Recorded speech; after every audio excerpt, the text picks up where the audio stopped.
Lumayan, 1, 2, 3, 4. Nah, Banyak tuh. I love dollar. Banyak tuh duit tuh. Bagi 100 iyalah. boleh kali. Emangnya masih kepake dolar? Masih dong. Masih. Coba lu lihat, berapa kali gue udah bilang dari tahun 2022 gue bikin konten, gue bilang rupiah ke 16.200. Sekarang berapa sih emangnya? Coba Coba cek dulu. Aku cek Dolar ya. kita, dolar. Kita cinta dolar kita. Wih, 15.300. Sih?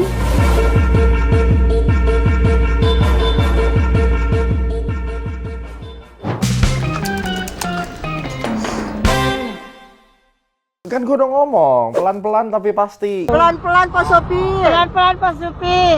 Kalau dolar lagi di bawah, beliin dolarnya, belanja buy on weakness. Dan Kita ini bullish loh.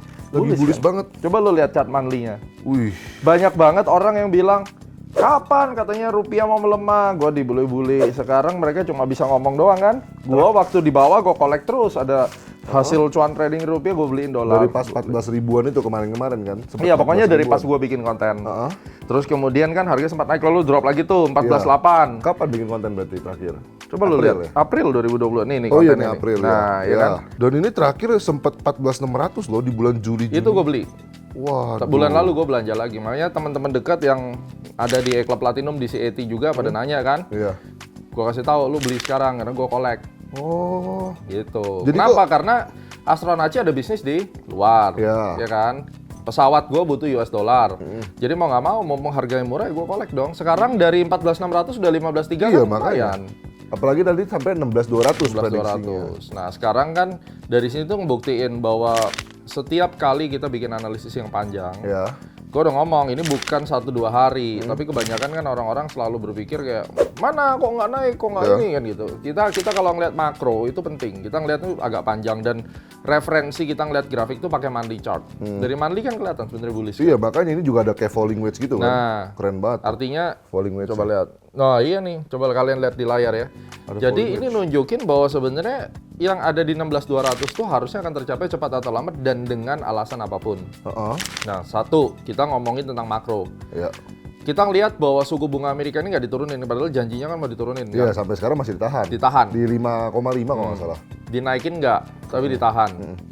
Ini yang menyebabkan Amerika sebenarnya strong. Kenapa? Uang balik lagi dong ke Amerika. Iya, semua Kan tarik teori lagi. dasarnya simple. Kalau seandainya suku bunga itu tinggi, dengan negara yang dianggap memiliki kredit rating tinggi, walaupun Amerika turun dikit kalau nggak salah kredit ratingnya, tapi tetap dia dianggap lebih bagus daripada taruh duit di emerging country. Secara histori juga Amerika pasti oke kan. Iya, walaupun Survive sekarang terus. utangnya gede banget, terus debt Iya. ceilingnya kan mau ditunda nanti Iya. waktu pas pemilu kan. Berarti orang berpikir daripada gua sama-sama taruh nih di bank di negara yang nggak karu-karuan, mendingan gue pulangin deh, gue beli dolar. Satu, gue bisa dapat apresiasi US dollar, terus kemudian dua, percentage kalau misalnya gue time deposit di situ lebih baik. Lu bayangin suku bunga tengahnya aja 5 sekian, Iya. kurang lebih aja sama Indonesia. Terus kenapa orang harus taruh duit di Indonesia kan gitu? Iya, buat Gua apa? aja taruh deposit di Indonesia, gue taruh di koperasi. Ya memang nggak dijamin LPS, tapi kan gue bagi-bagi gitu kan. Terus kemudian gue taruh di beberapa bank yang memang bisa kasih at least gue bisa dapat 6 sekian lah, 6,2, 6,3 ya. Gue bisa dapat itu. Nah, tentunya dengan adanya kita dapat bunga yang lumayan gede ini tidak bisa dalam jumlah besar karena nggak dijamin LPS. Oke. Nah, orang-orang yang memiliki prudent, yang memiliki konsep bahwa gue harus aman duit gue, ya dia lari lah, balik lagi ke Amerika. Oke. Makanya Amerika dianggap sebagai safe haven lagi. Iya.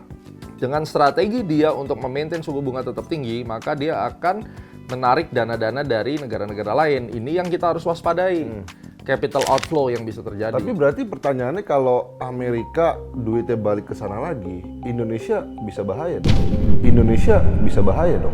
Ya, makanya di dalam setiap kali aset movement itu selalu ada resiko redemption. Tapi tentunya nggak mungkin redemption gila-gilaan kayak tahun 2008 kalau Indonesia beda. secara domestiknya nggak ancur-ancuran. Tapi ada resiko yang namanya fund manager kan dia muterin duit. Iya. Dia nggak harus taruh di Indonesia, dia bisa muterin ke misalnya di Amerika lah, misalnya di negara yang lain. Nah, tahun 2011 misalnya yield dari bond Italia itu naik tinggi sekali gitu. Orang berbondong-bondong tarik pindahin ke sana misalnya. Akhirnya equity di dump terus mereka pindah. Jadi sebenarnya at the end itu kita sebagai investor itu bukan cuma di saham dan Enggak. lain-lain. Tapi Investor rupiah yang pun juga investor yang benar, fund manager yang benar. Ingat loh, fund manager itu trading. Ya. Dan kalau sampai ada yang bilang trading itu judi, berarti fund manager itu penjudi bisa. semua. Iya, penjudi semua. Kita ngomong nalar aja. Mana ada fund manager yang cuma placing tanpa pindah-pindahin, dan Iya. mereka itu nggak cuma satu market. Jadi di saham mereka lihat ini udah nggak bagus. Misalnya di currency dia bagus, dia jual, dia trade, dia pindah ke sana.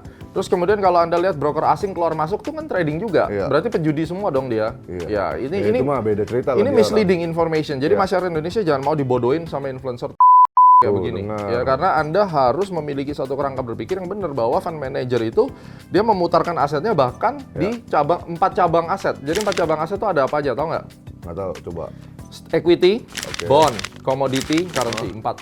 Empat. Ini 4 pilar.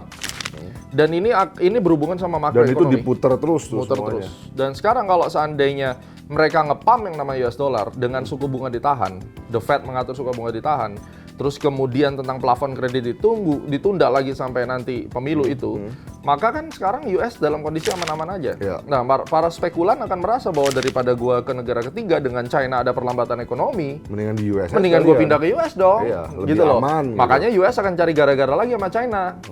Dan China sekarang bikin balasan, dia bikin pengumuman iPhone nggak boleh dipakai. Oh iya terakhir ada batu, iya. Hantem lah kan, jatuh. Jadi ini perang daripada geopolitik plus ekonomi. Ini menarik banget gitu. Jadi nggak bisa kita juga pisahkan antara politik dan ekonomi karena ini satu hal. Sama jadinya.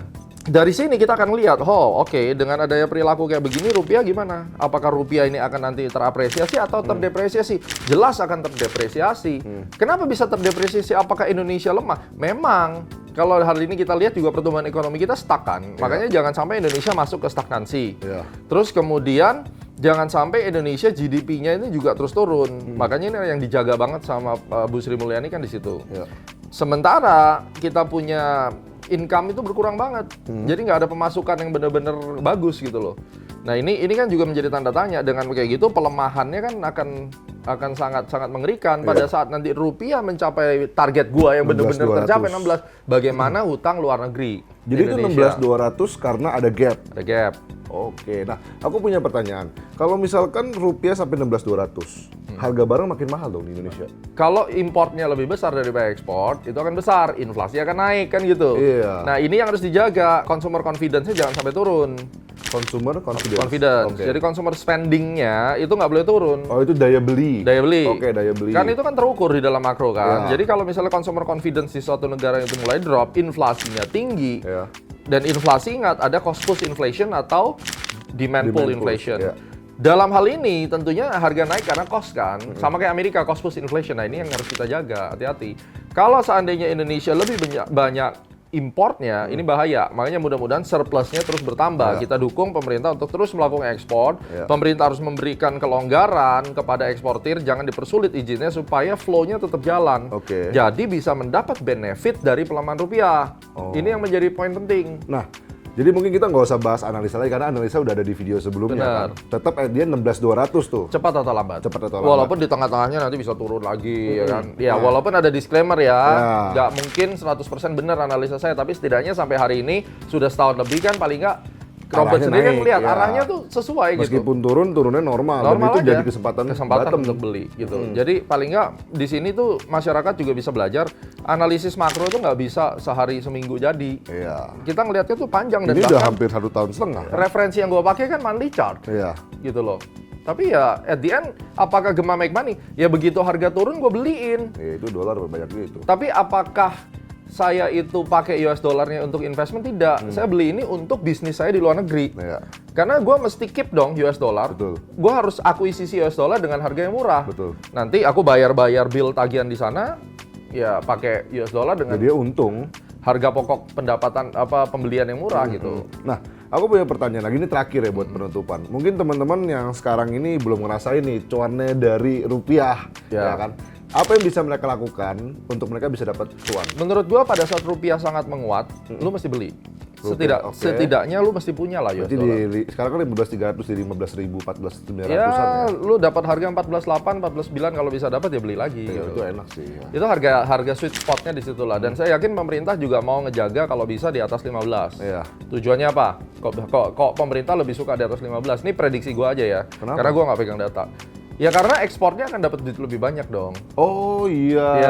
Ya kan. Kalau misalnya rupiah terlalu kuat kan bahaya juga. Makanya Iya. beberapa negara ada yang sengaja melakukan devaluasi mata uangnya. Terakhir kayak China juga gitu kalau nggak salah Iya, kan? devaluasi. Karena kalau sebuah negara mata uang terlalu kuat bahaya banget gitu. Nah, inilah yang namanya makroekonomi, dan makroekonomi kayak gini kan lu belajarin di CET Institute kan, Iyalah. kan ada pelajaran fundamental dan makro. Betul banget. Tujuannya apa? Untuk berpikir kayak begini. Oh, begitu rupiahnya melemah, larinya kemana? Kalau lu trading saham, sektor saham apa yang mendapat keuntungan atau mendapat kerugian ketika rupiah melemah. Nah, lu breakdown lagi tuh. Ya. Gitu. Jadi top down analysis lah Top ya. down, ya. Nah, itu jadi yang membuktikan bahwa sebenarnya keilmuan astrologi itu nggak cuma astrologi dan Fibonacci Iya, aja. itu kan bagian timingnya, tapi kan Iya. core-nya kan kita bisa melihat bahwa kita melihat segala aspek. Dan hari ini ya mudah-mudahan kalau sampai benar kali ini satu tembakan ke 16.200 ya. Keren sih. Ya gitu. Cuma ya sekali lagi prosesnya bertahap, dan astronaci memang bukan untuk maaf kata nih, bukan untuk netizen atau trader jalanan yang tiap hari meminta mana enggak. Kita lebih apa ya, kalau aku bilang tuh astronaci bermain di level yang liatin kita, ngikutin Iya. kita udah well educated. Iya. Dan nggak suka rame-rame kayak begitu, dan mereka banyak ya sih yang ngechat kita.